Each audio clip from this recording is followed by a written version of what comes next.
This is a simple and fast review of the WOLFBOX MegaFlow 24 Pro portable air compressor. We're going to open it up, show you what it looks like, test it out, and of course let you know whether or not it's worth buying. All right, so as we get this out of the box, on the top here, you'll find instructions, quick guide, all that stuff. In here, you'll have your main box. This is what you'll keep it in, portable. Probably more detailed instructions once we get inside.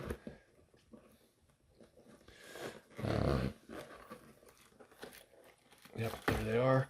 So first things first, you do have kind of your air compressor pump, if you will. Please note this is rubberized around here. It does get hot a lot of times when these things are being utilized. This is a power for your car. We have a US, well, somewhere in there. I just dropped it. That's probably a USB A to C charging cable 9 times out of 10. I'm guessing that we will have a USB-C position right here, and we do for charging. We will get this charged up and walk you through that. But in the meantime, I do want to show you that's where the power will go for this piece. So if you are powering from your vehicle, you're literally just going to plug it in there and work from that. And if you're just looking to pump, this will just screw right into the top. And we'll go over that stuff in a minute. On the front, we've got power, we've got up and down buttons, we've got our mode and PSI buttons. So I'm going to hold this down for a second, turn it on. Comes fully charged. It is set at 36, so we're just going to go up and down. Mode will go from car, bike, or motorcycle to bike to ball. And then we have PSI, bar, kPa, and kilograms per centimeter squared. So generally speaking, this last one is just going to allow you to, I think it goes up to 140, or I'm sorry, 150 PSI. Let me just double check that. Yeah, it goes up to 150 PSI. So if you're inflating something outside of a car, a motorcycle, a bike, or a ball, it'll allow you to kind of go all the way up. And if we just hold this, it'll go a little bit quicker. Actually, it goes up. Let's see. It will start over again at 150. And it'll go to 4 right there. So does not go below 4 PSI. So there is a light on here, and usually it's a, nope, that's not it. Let's see, this button once on, runs it. So there's probably a, I got to read those instructions. I always try and figure this stuff out on my own if I can, but it doesn't look like I'm going to be able to figure that out. So maybe, nope.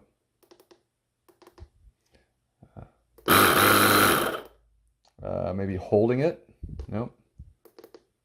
All right, let me read those instructions that are right here. All right, so I read the instructions, and I'm going to walk you through that in a minute. But before I do, I took the time to go find this after it dropped over my edge here.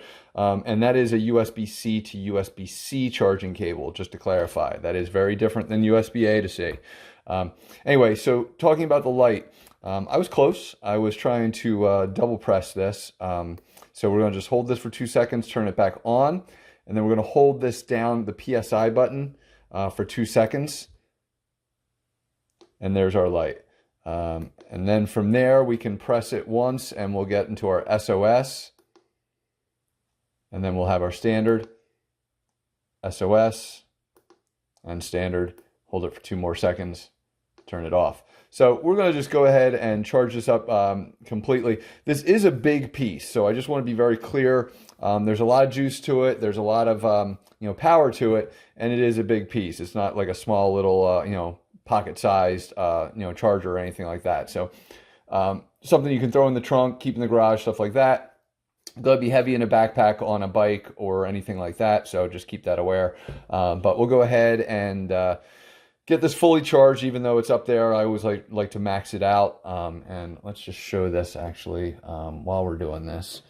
I'm going to just go ahead and plug her in and see what it does to show that it's charging. Yeah, so there's a little bit left to charge it up. So we're going to go ahead and, sorry, the lighting's not great, get it fully charged. Then we'll test it out on some tires and take it from there.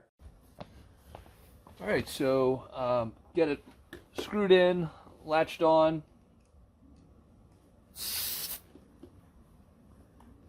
I'm going to turn it on.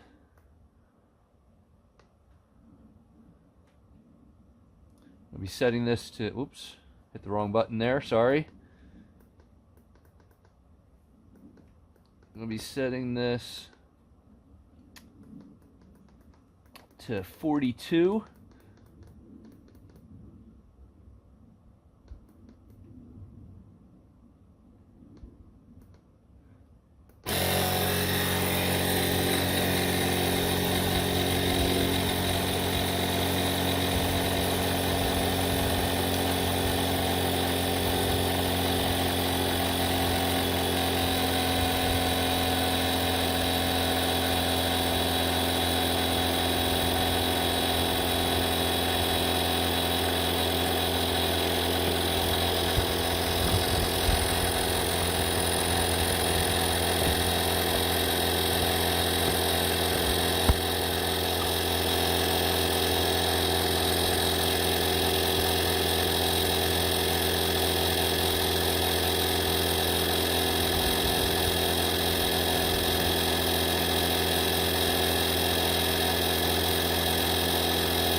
All right, so we're all set at 42. I'm gonna fill up another tire or two. I'll let you know how many I do. That showed you the speed of which this works. Now I'm gonna give you a general idea on the total power as far as what it finishes with.